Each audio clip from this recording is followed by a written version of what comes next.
Hey, hey! This is your personal development coach, Steve Curiel, coming to you live, bringing you a new course called Change Your Thoughts, Change Your Life in 7 Easy Steps.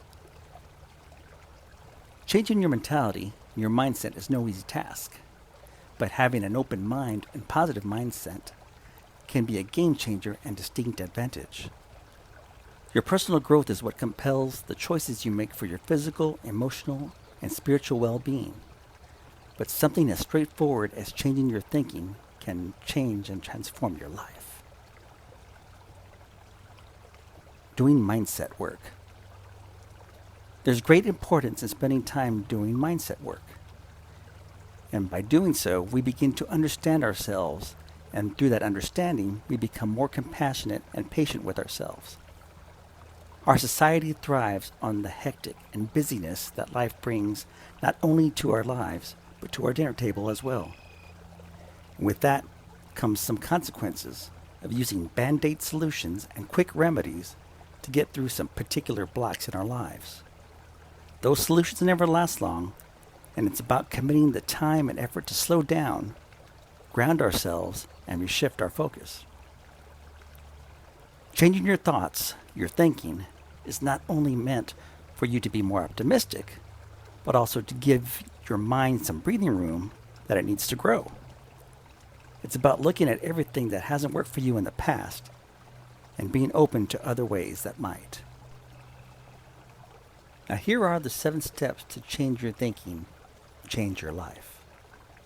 Number 1, show up. Not feeling like going to the gym today? Well, go anyway.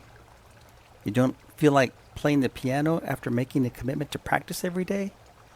Well, do it and play anyway. The payoff of simply showing up and committing to something or someone goes a long way. It builds confidence and it builds growth. And with that, your mindset can begin to change.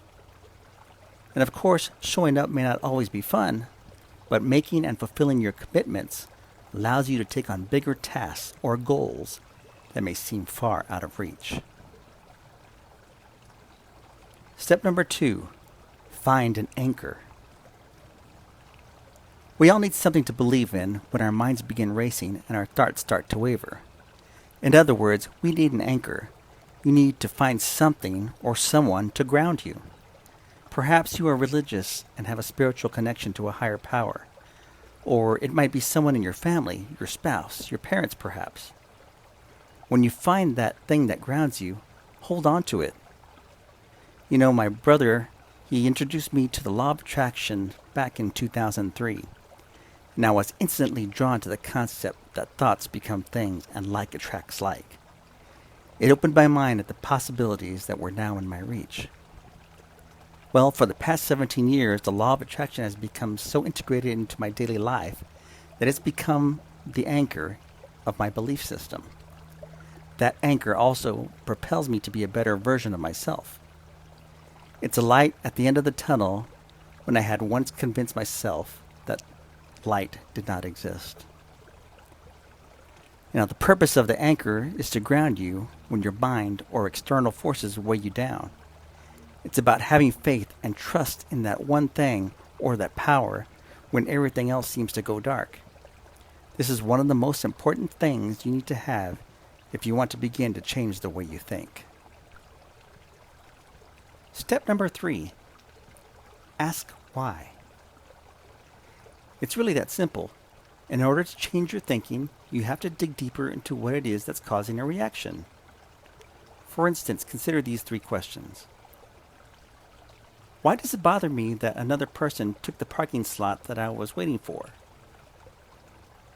Why do I feel uneasy when I dine at a restaurant alone? Why do I feel happy after I purchase a new outfit? We ask ourselves the question why to a lot of external factors, but very rarely do we ask that about ourselves. It's also a way to get to know yourself as of getting to know a friend.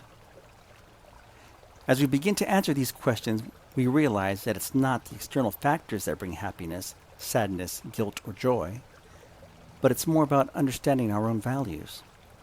For example, The reason why I'm irritated at a person for taking my parking spot is that I'm too busy to and I have endless errands to do. I don't have time to look for another spot. Now reflect back to that. How am I managing my time, and are these time restrictions causing me unnecessary stress? Well, I should prioritize my errands so that I don't feel overwhelmed. Now, the reason that I feel uneasy when I dine at a restaurant alone is that I don't want people to think I have no friends. Well, reflection, I care a lot about what people think of me, including strangers, and it's my emotional well-being. I don't have these thoughts when I see another person eating alone, so why did I start having this opinion about myself in the first place? I should start dining out alone so that I learn how to step out of my comfort zone. The reason I feel great after purchasing a new outfit is that I feel confident.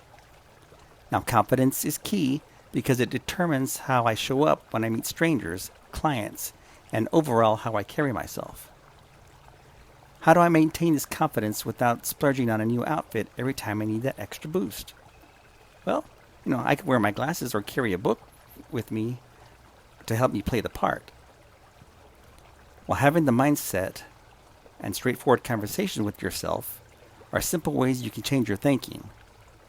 Reflection is the key to understanding your strong and weak points. Step number 4. Step out of your comfort zone.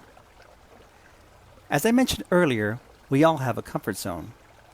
Like a turtle, we feel cozy and safe inside our shell. But to change your thinking, one must be willing to step out of that shell no matter how much that shell feels like home. Our mindset will only begin to change if we allow ourselves to be exposed to the possibilities of change. Stepping out of your comfort zone can be one of the hardest things to do, but it all goes back to helping you build your confidence.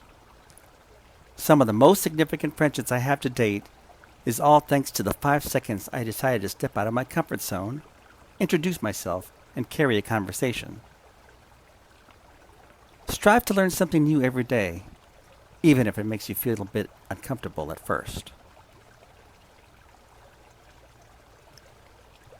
Step number 5. Look at things from a different perspective. I once asked a friend what self-love meant to her. She answered, "Self-love means being a parent to yourself." I was not really expecting that answer, but it got the wheels in my mind turning and exploring other definitions of what self-love can mean to others as well as to myself. Changing your thinking also means being open to other opinions, especially if it challenges your own. You'll begin to realize that the more mindset work you do, the more you'll be approaching new opinions and ideas from a grounded and calming place. Things that you once had you on your defense will slowly turn into a question of curiosity instead.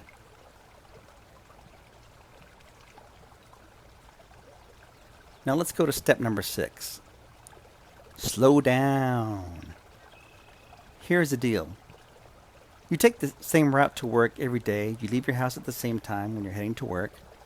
When you're getting off the highway, you stop by your favorite coffee shop and order your daily cup of joe, and then you're out the door heading straight to the office. Well, during this time, have you ever noticed the color of the corner building right before you get off the highway? Is it filled with plants and flowers? Does it have luscious landscape?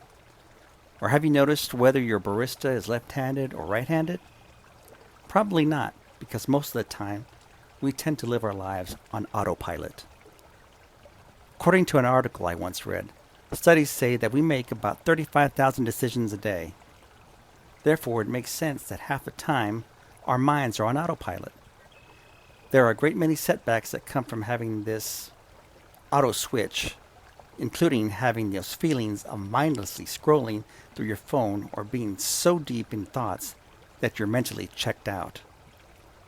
One way to change your mindset is by slowing down. When you slow down, you begin to find yourself in the same tune and vibration as the world around you. You begin to become aware of what resonates with you and what doesn't. You start becoming present.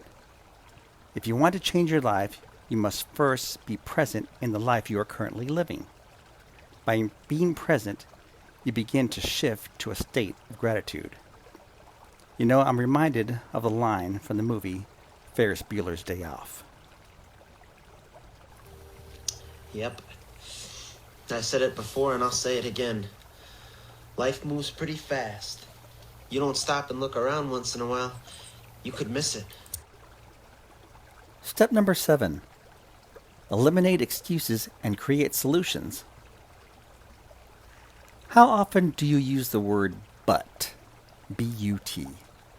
For instance, you might say, I want to eat healthier, but it costs too much.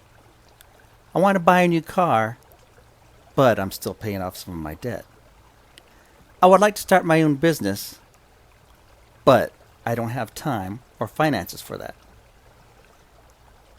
Now eliminate the word but and imagine how you would feel if these external factors weren't much of an issue.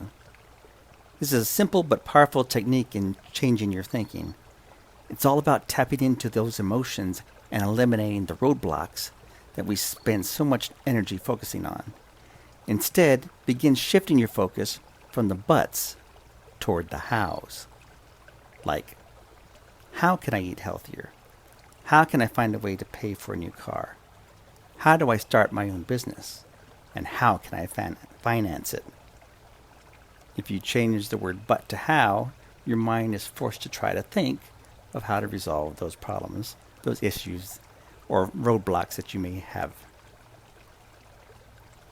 Now, the bottom line, changing your mindset will be a constant work in progress and one that should be eye-opening as well as rewarding. It's about getting to know yourself on a deeper level and creating a friendship with yourself along the way. There's no one solution that fits all, but it comes down to taking that first step.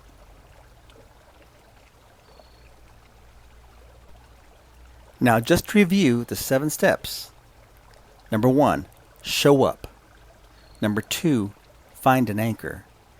Number 3, ask why. Number 4, step out of your comfort zone.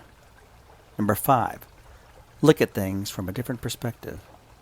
Number 6, slow down.